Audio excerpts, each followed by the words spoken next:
तो जैसा कि हमने लास्ट एपिसोड में देखा था कि लिन फैंग एंड बाकी सारे ही लोग उस माउंटेन के पास में एंटर कर ही चुके थे और अब उन्हें इनसाइड एरिया के अंदर जाना था। फिलहाल इस एपिसोड की स्टार्ट होती है और हम देखते हैं कि लिन फैंग खड़ा हुआ अभी भी यही सोच रहा होता है कि जब फादर यहाँ पे आए थे तब वो एक होली वेपन को ऑब्टेन नहीं कर पाए थे। फिलहाल तो मुझे अपॉर्चुनिटी अच्छी लग रही है उसको ऑब्टेन करने की, लेकिन तभी ग्रेवयार्ड स्पिरिट उसको कहती है कि तुम कुछ ज़्यादा ही जल्दबाजी कर रहे हो। और रही बात इन सारी चीज़ों को पिक करने की, तो मैं तुम्हें सलाह दूंगी कि तुम्हें काफ़ी ही ज़्यादा केयरफुल रहना होगा, क्योंकि ये जगह काफ़ी ही ज़्यादा ट्रबल से भरी हुई है। क्योंकि भले ही तुम्हारे फादर एक काफ़ी ही ज़्यादा अमेजिंग पर्सन रहे हो, लेकिन तुम शायद ये भूल रहे हो कि उनके पास में भी वर्ल्ड के बेस्ट वेपन्स नहीं थे। तभी लिन फैंग कहता है कि आपकी एडवाइस के लिए बहुत बहुत शुक्रिया और मैं आपकी हर एक बात पे बिल्कुल भरोसा करता हूँ। तभी सिटी लॉर्ड वहाँ पे आ जाते हैं और उसको कहते हैं कि इस जगह पे तो रेस्ट्रिक्शन लगे हुए हैं, हमें माउंटेन के अंदर एंटर करने के लिए बहुत ही ज़्यादा केयरफुल रहना होगा। तभी शाओथियान कहता है कि जब तक किंग यहाँ पे है तुम लोग इतना ज़्यादा क्यों डर रहे हो, तुम्हारा भाई ही आगे जाएगा चेक करने के लिए कि आखिर आगे मसला क्या है। जिसके बाद वो तुरंत ही अपने विंग्स को ओपन करते हुए उड़ते उड़ते लहराते हुए आगे चला जाता है। लेकिन तभी उसके सामने एक काफ़ी बड़ा सा पायथन आ गया था, जिसे देख के वो बहुत ही ज़्यादा डर जाता है और कहता है कि ये पायथन तो तोंगथियान रियल्म पे है, मुझे लगता है कि मेरी जान को बहुत ही बड़ा खतरा आने वाला है। वो तुरंत ही वहाँ से भागने लग जाता है, लेकिन पायथन को भी काफ़ी ज़्यादा गुस्सा आ रहा था उसके ऊपर। वो भी स्पीड के साथ में तुरंत ही जाता है उसको पकड़ने के लिए। शाओथियान बेचारा काफ़ी ज़्यादा बड़ी प्रॉब्लम में फंस चुका था और कह रहा होता है कि मास्टर मुझे बचा लो, ऐसा लग रहा है कि मैं मरने ही वाला हूँ। लेकिन पायथन ने अपनी पावर का यूज़ करते हुए उसे अपनी तरफ खींचना स्टार्ट कर दिया था।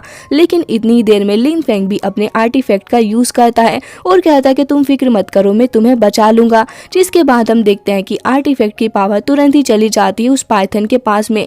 एक सेकंड के लिए वो मोमेंट वहीं पे रुक गया था और हम देखते हैं कि लिन फैंग अपनी पावर का यूज़ करते हुए स्पिरिचुअल हैंड को समन करता है और शाओथियान को वापस से अपने पास में बुला लेता है वो। जिसके बाद वो चैन की सांस लेता है और कहता है कि ऐसा लग रहा था कि जैसे कि अब मैं मरने ही वाला हूँ, लेकिन आपने मुझे बचा लिया, आपका बहुत बहुत शुक्रिया मास्टर। लेकिन इस सब की वजह से वो पायथन बहुत ही ज़्यादा गुस्से में आ चुका था। वो चिल्लाने लग जाता है और आर्टिफैक्ट की तरफ को अपनी एनर्जी को थ्रो कर रहा था, लेकिन आर्टिफैक्ट भी उसकी एनर्जी को रिफ्लेक्ट करता है, जिसकी वजह से पायथन अपने अंदर से और भी सारी पावर को रिलीज कर रहा होता है और वो उन सभी की तरफ को कुछ चीज़ को उगलने लग गया था। जिसकी वजह से सभी लोग कहते हैं कि इस पायथन की स्ट्रेंथ तो बहुत ही ज़्यादा है, उस एप ड्रैगन से भी ज़्यादा, हमें संभल के रहना होगा। लेकिन पायथन चिल्लाता है और उनकी तरफ काफ़ी ज़्यादा स्पीड के साथ में आगे बढ़ने लग जाता है अपना मुंह खोलते हुए। तभी लिन फैंग कहता है कि सभी लोग पीछे हट जाओ और अब मैं इससे मुकाबला करूंगा। जिसके बाद वो तुरंत ही हवा के अंदर चला जाता है और अपनी स्पिरिचुअल सोर्ड को समन करते हुए वो तुरंत ही आगे बढ़ता है और हम देखते हैं कि अपनी सोर्ड को आगे लाते हुए वो तुरंत ही एक अटैक करता है, जिसकी वजह से आसपास मौजूद सारी ही चीजें फ्रीज होने लग जाती हैं। वो अपनी मिंग सीलिंग हेवन स्लैश का यूज करता है और एक पावरफुल अटैक थ्रो कर देता है पायथन की तरफ, जिसकी वजह से हम देखते हैं कि पायथन भी अटैक थ्रो करता है, लेकिन एक अच्छा खासा स्लैश देखने को मिलता है, जिससे सभी लोग ही दूर हट जाते हैं और हम देखते हैं कि पायथन को काफी सारे अटैक्स जाके हिट करते हैं, जिसकी वजह से उसकी टेल फ्रीज हो जाती है। अब इस बात से पायथन और भी ज्यादा खुन्नस खाने लग जाता है और वो तुरंत ही एक बार फिर से अटैक करने के लिए आगे बढ़ता है। लेकिन उससे पहले ही वहाँ पे हमारा लिन फैंग आगे बढ़ गया था और कहता है कि अभी रुक जा बेटा, तुझे अभी सबक सिखाता हूँ।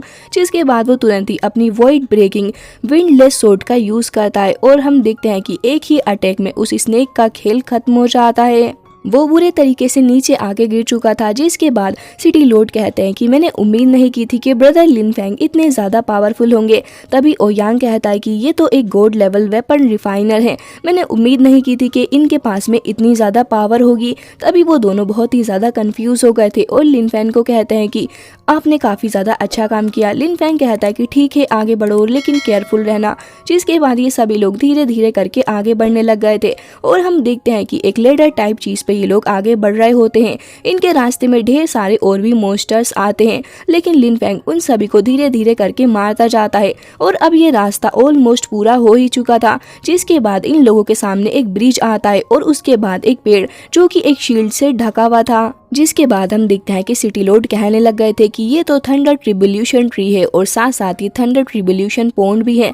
तभी ओयांग कहता है कि ये तो काफ़ी ज़्यादा स्ट्रॉन्ग है, पहले से भी ज़्यादा स्ट्रॉन्ग एनर्जी लग रही है। ब्रदर लिनफेंग, क्या हमारे पास कोई दूसरा रास्ता नहीं है? तभी वो कहता है कि ये एक गॉड लेवल जगह है, मुझे लगता है कि हमें बस आगे बढ़ते रहना होगा। तभी ओयांग थोड़ा बहुत नर्वस हो जाता है और वो डर रहा था। यहाँ पे लिनफेंग सोच रहा होता है कि डैड ने अपनी डायरी के अंदर मेंशन किया था कि अगर माउंटेन के अंदर जाना है तो फिर इसी रास्ते से होके हमें आगे बढ़ना होगा और हमें थंडर पैटर्न को समझते हुए इसे मास्टर भी करना होगा।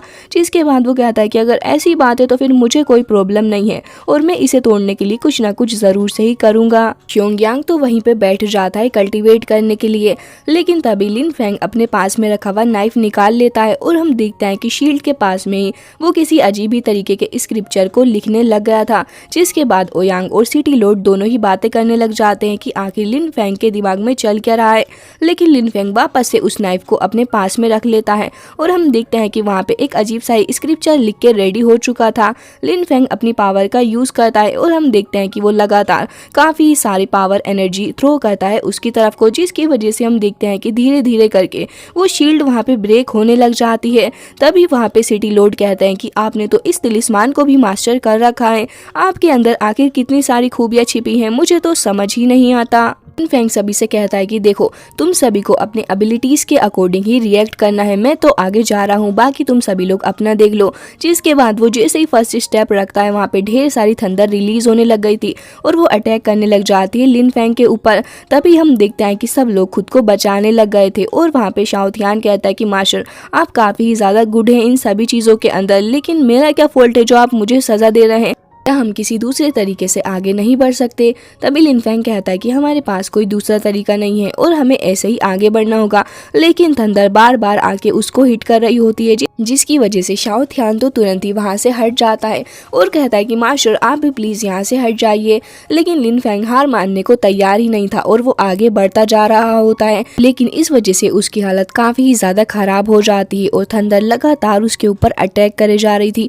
उससे आगे बढ़ा भी नहीं जा रहा होता, लेकिन तभी भी लगातार आगे बढ़ने की कोशिश कर रहा होता है। तभी ग्रेवयार्ड स्पिरिट उसको रोकने के लिए कहती है और कहती है कि तुम्हारी कल्टीवेशन इतनी ज्यादा नहीं है और तुम्हें इतना ज्यादा ब्रेव बनने की कोई जरूरत नहीं है, ये थंडर तुम्हारे ऊपर ऐसे ही अटैक करती रहेगी। लेकिन तभी वो कहता है कि चाहे जो हो जाए मुझे आगे बढ़ना ही होगा और हम देखते हैं कि वो खड़ा हो जाता है और तुरंत ही एक और पावर को समन करने लग जाता है और कहता है कि अब मैं इस ट्री को पूरे तरीके से ट्रांसफॉर्म कर दूंगा। और हम देखते हैं कि पावर का यूज करते हुए वो कुछ अजीब से ही आर्टिफैक्ट को समन कर लेता है जो कि शायद से वुडन आर्टिफैक्ट था। जिसके बाद वो तुरंत ही उसको यूज करते हुए अपने अराउंड उसको घुमाने लग जाता है। फिलहाल समझ में नहीं आ रहा था कि आखिर ये प्रोसेस हो क्या रही है। जिसके बाद हम देखते हैं कि लगातार वो ऐसे ही अपनी एनर्जी को रिलीज करता जाता है और एक वक्त ऐसा आता है जहाँ पे वो थंडर काफी ज्यादा पावर के साथ में रिएक्ट करती है, लेकिन उसके बाद वो खुद ही रुक जाती है और लिनफेंग कहता है कि ये तो एक सरप्राइज जैसा ही हो गया मेरे लिए। और उसके बाद वो तुरंत ही वहाँ पे बैठ जाता है और अपनी पावर का यूज करते हुए वो वहाँ पे बैठ गया था कल्टीवेट करने के लिए। और इसी के साथ आज का ये एपिसोड हो जाता है एंड आई होप आपको अच्छा लगा होगा।